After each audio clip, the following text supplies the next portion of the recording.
Vice ganda, na-appreciate at todo pasasalamat kay Paulo sa pagiging generosity ng aktor.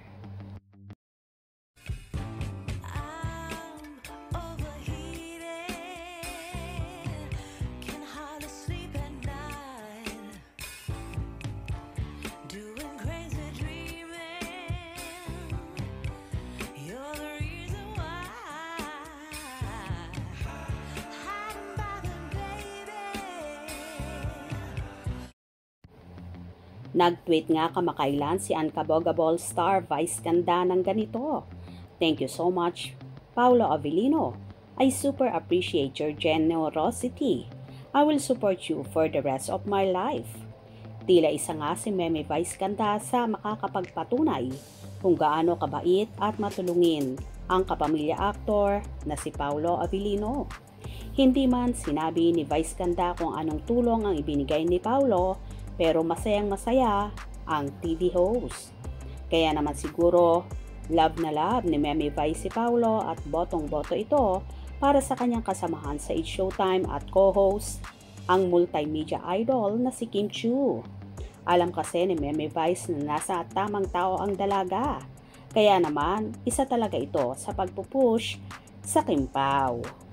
Kamakailan nga sa naganap na ABS-CBN Christmas Special na naganap sa Araneta Coliseum ay may pangbubuking na ginawa si Meme Vice kay Kim na kaya daw ayaw pang ilabas ni Kimi ang jowa dahil ipapapungsoy pa raw niya ito. Kung kaya naman lalong inasar at nagpasaring ang mga kasamahan sa dalaga at ang audience at mga tao sa Araneta ay nagsigawan na kilig sa ibinunyag na yon ni Meme Vice. Sinabi rin kasi ng TV host na may pumupunta daw sa ABS-CBN na aktor. Taga-ABS din daw naman kung saan nagtatago daw ito at todo nakakap at naka-face mask. Tawang-tawa naman si Chinita Princess kung saan hinahabol niya pa si Vice para pigilan sa iba pang sasabihin nito. Hindi pa mantahasang umaamin ang Kim Pao, pero alam naman ng lahat na may namamagitan na sa kanila.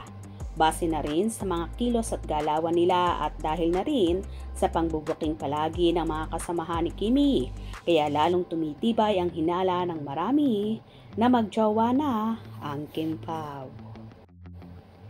Kung dati-rati ay hate ni Meme Vice ganda at kinamumuhian niya ang ex ni Kimi na alam nyo na kung sino. Pero kay Paulo halos ipagduldulan ni Meme Vice at umaasa siyang magkakatuluyan ang Kim Pao in the near future at magiging road to forever ang Chu Pao. Umaasa rin naman ang Kim Pao supporters na magaganap ang lahat ng yon sa tamang panahon. Anyway, inilabas na nga ang teaser ng first movie ni Kim at Paulo, ang My Love Will Make You Disappear, na marami ang pinakilig, pinaiyak at na-inlove sa naturang teaser na yon. At so excited na nga ang mga fanay at umaasa rin sila na magiging blockbuster at papatok din ito sa takilya kung saan ipapalabas na sa February 12, 2025. Kaya ating suportahan ang Kim Pao at ipakita natin na isa nga sila sa pinakamalakas na love team sa kanilang henerasyon. Hope you enjoyed.